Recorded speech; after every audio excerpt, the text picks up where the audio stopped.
I've always been impressed with her extraordinary presence, not least on screen. I am thrilled and I'm honoured to put my support behind Diane James for UKIP Leader tonight. It's a great privilege to be here and support Diane for Leader tonight, and I think she will be a fantastic leader of UKIP to take us into the next few years, into the general election in 2020, because we've got to now as a party prepare for government, and I think she can do that, and I'm looking forward to seeing what she can do, and I'm looking forward to hearing her speech tonight. Thank you everyone though for joining me here in Eastleigh to launch my campaign to become the next UKIP leader.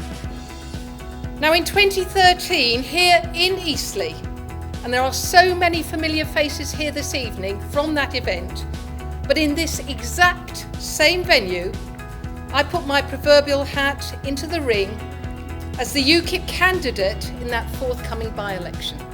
I'm still going to acknowledge everyone here who came from all parts of the country to make that Eastleigh result what it was, to launch me on my political career, and really to facilitate why I'm standing here before you this evening. My record of achievement within UKIP as an elected councillor, as a council UKIP group leader, as a member of the European Parliament, and as Justice and Home Affairs spokesperson. None of that, I can assure you, ladies and gentlemen, comes without motivation, ambition, energy, I can tell you, and also tenacity. I will again remind you of the kind words from David and Peter and from Alan this evening, but I'm genuine. I'm nothing more than what you see here this evening. I have the butterflies in my stomach just like everybody else does, facing the media. Every day is a challenge being part of UKIP, I can assure you.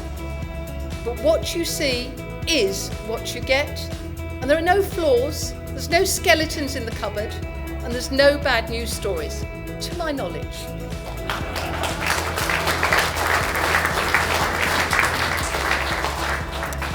Self-confidence, everyone. Something Nigel has in bucket loads. But, be it facing the media, speeches in the European Parliament, countless speeches as part of the European, the general election and the referendum campaigns, like I said, the stomach butterflies never go. But rising to those challenges and facing those scenarios is what it's all about. And doing so with confidence, with authority, with grace, with gravitas and charisma. That's what makes political leaders. I'm going to ask you to really consider that point when you hear other individuals and you have the opportunity to compare what they've got to say with what I'm saying to you this evening. I believe absolutely firmly that Theresa May will go for an early general election. Our political opponents know they can capitalise on a situation where there are multiple elections on the same day. And we have got to be prepared for a general election in May 2017. Now, the backbone of UKIP's success to date has been the members and the volunteers. That's you people, everyone, you. And you are the grassroots of what makes this party successful and is what has delivered success for UKIP over the last few years. You are our salesmen. You're out there diligently and energetically campaigning on our behalf.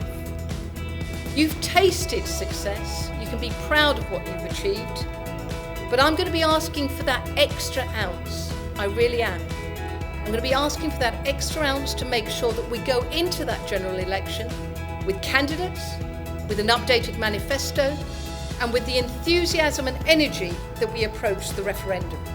Tonight, ladies and gentlemen, as I said, not in London, not in Westminster bubble land, I chose to come to Eastleigh. I've been very pleased to be here. I'm going to take your questions. I will answer them as honestly and frankly as I possibly can. But what you've heard this evening, and endorsed by various individuals, is somebody who aspires, who wants to become UKIP's next leader. I'm not Nigel-like. I'm not Nigel-light. I'm Diane James, MEP, Justice and Home Affairs spokesperson, and I'm your next leader of UKIP. Thank you, everybody.